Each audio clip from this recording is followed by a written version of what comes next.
Hey coach, I have a big problem. They ask me how many user stories I can implement in a sprint. But I don't know, because sometimes I can only implement one user stories, sometimes only two, and sometimes zero user stories. So I don't know.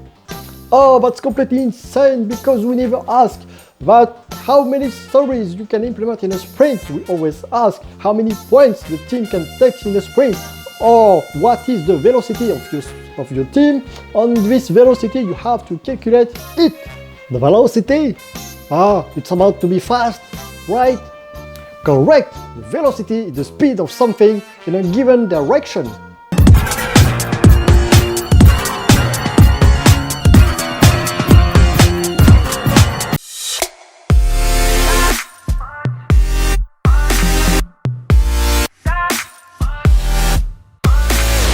Hello, T.Dy from Agile Consulting. So today we will talk about the velocity and how to calculate it. So what is the velocity? The velocity helps the team to estimate and to predict the effort that the team have to perform to implement the backlog items in a sprint. So in a sprint is about 2 weeks in general, and the velocity is calculated by Agile Story Point. If you don't know what is Agile Story Point, I recommend you to check this video first. To calculate the velocity is very simple, you know. So you just have to add the point assigned to each backlog item that you finished in the previous sprint. So for example, if you finished 4 backlog items, each backlog items was assigned 3 points, so that means that your velocity is 12 points. And if it remains one user story that you haven't finished yet or almost finished, you don't take count of this item in the adding of the velocity because it's not finished yet.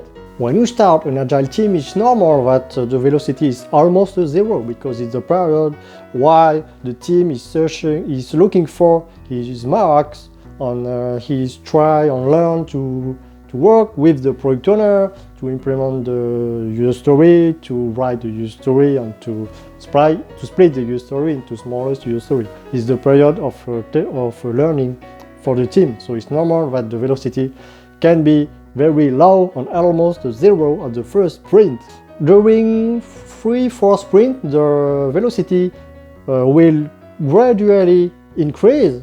So because the team used to work now with his product owner. So after 5 sprints, the velocity could become stable, and it is good. And after 5 sprints, the velocity can change a little bit, but it becomes stable in general. For your first sprint, you don't have velocity, and it's normal because the velocity is calculated at the end of the sprint. So it is totally normal that you don't have velocity for your first sprint, so don't panic, it's normal. Once the velocity becomes stable, the velocity can help the team, even if it's an estimation, because the velocity remains an estimation. So it can help the team or the product owner to optimize the backlog items to implement in the next sprint, because they know how many points they can take in the sprint, so they can choose the item to implement in the next sprint according to the velocity and the prioritization of the product owner.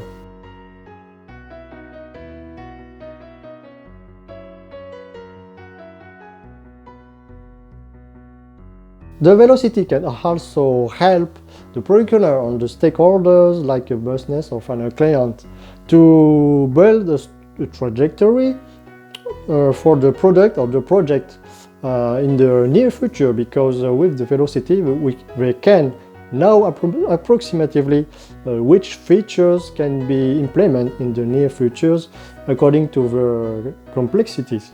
Wow, velocity is amazing! We can even predict the future! Yeah! However, I recommend you to keep small amount of points in case of, because we are in Agile, we don't know what can occur during a sprint.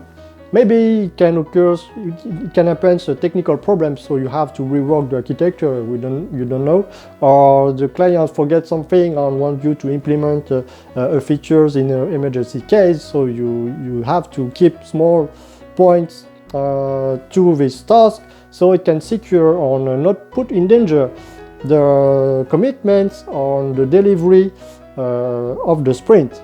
Okay, I will keep the half of my velocity in case of... Oh, no, it's not correct, because if you act like this, you can produce enough value for him, so he can be satisfied. So the most important point is the velocity have to be stable.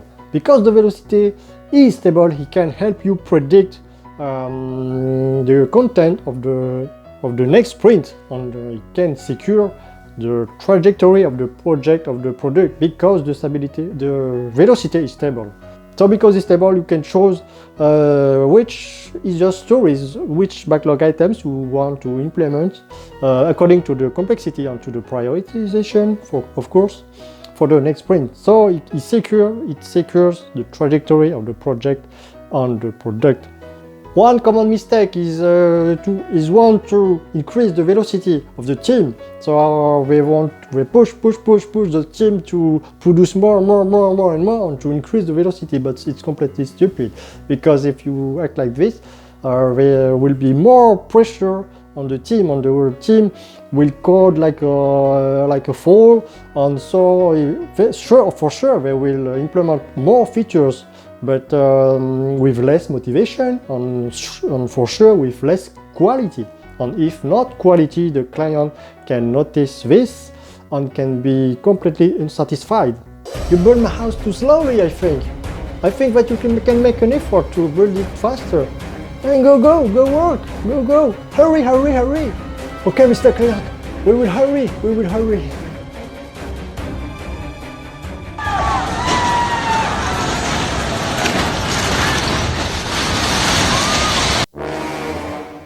This is the end of the video, so if you like, please put some like, subscribe to my channel, please share this video to your family, to your friends, and to your colleagues, and don't hesitate to comment below, and I say you bye bye.